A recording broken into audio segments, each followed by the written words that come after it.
Now for part 3 of our onboarding process, I'm going to take you through our Success Center and Support Centers.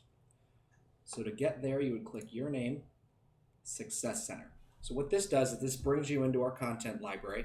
We have a lot of items in here that help our users not only use our system more effectively, but also market business valuations to their core audience. So I'll start with our advisor presentations. We have 2 different PowerPoint presentations that we've built with different intended audiences. First one I'll pull up here is our advisor presentation client facing.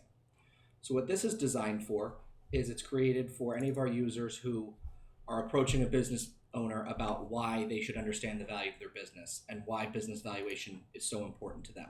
So the audience is a business owner. This can be used in a one-on-one setting as well as if you're participating in any lunch and learns or hosting events. This is a PowerPoint presentation that can be used there.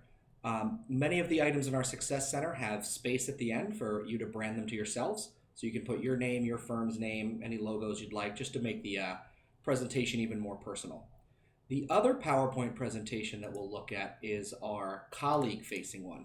So some of the feedback we've gotten from current users is they've had the most success leveraging BizEquity and improving their practice by leveraging centers of influence.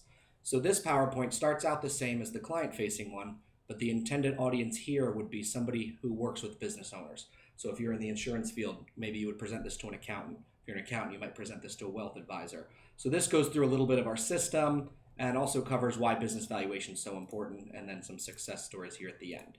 So colleague facing would be used in a centers of influence discussion. We have call scripts and email examples. Both of these are just generic templates. If you're going to go the cold call, cold email approach, these give you just kind of basic scripts to work off of for why business valuation is important.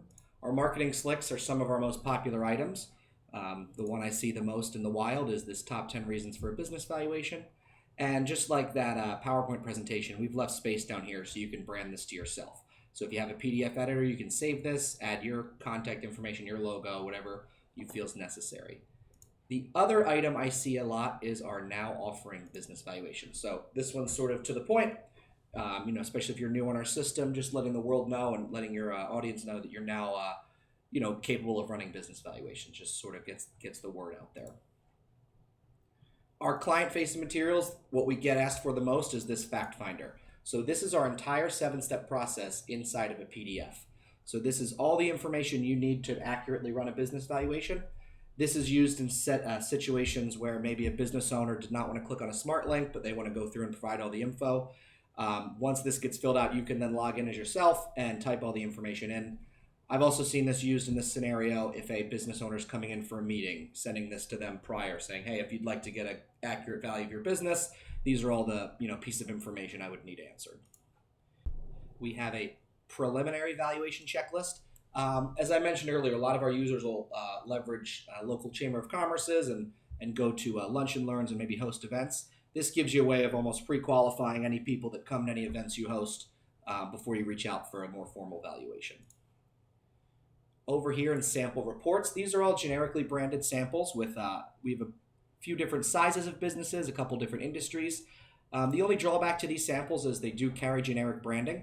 So if you'd like your own logo and your name on these samples, the best recommendation I can give you is actually go through and run a sample company while you're logged in. So much like we did in step 1 of the onboarding process, go through your console, go through all the steps. That way you'll have a sample valuation with your branding on it, and it also gets you more familiar with our system.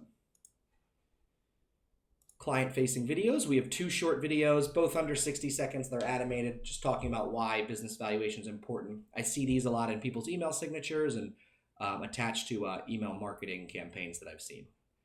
Now we'll get to sort of support. So when you have questions, where should you go? Under user guides, we have our entire onboarding process linked in here. So if you wanted a refresher of any of these steps, you can watch these videos. We have an FAQ, which just kind of covers our most common questions. We have our implementation checklist, so kind of the blueprint in the first 3 months of using our system. What's the best approach and schedule to be on?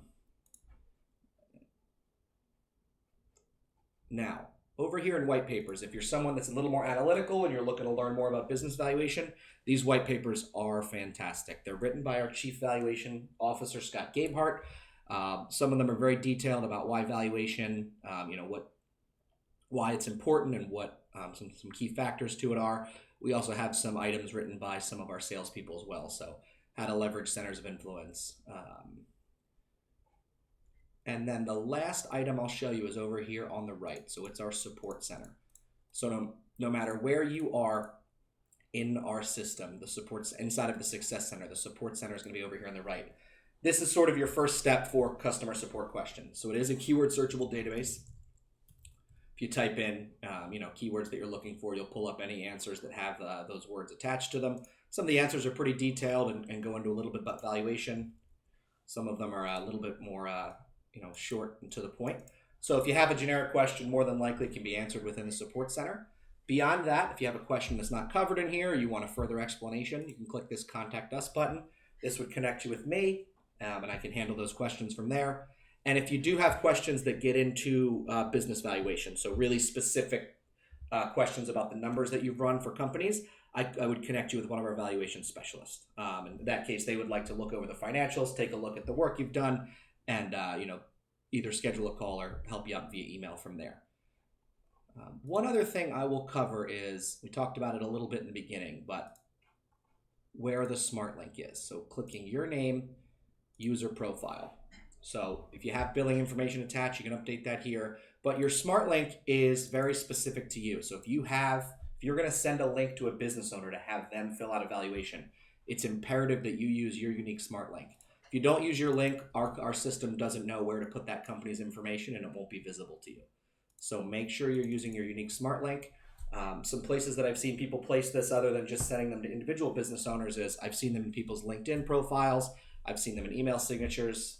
Things like, what's your business worth? Click here to find out. So SmartLink is very versatile for driving inbound leads to yourself.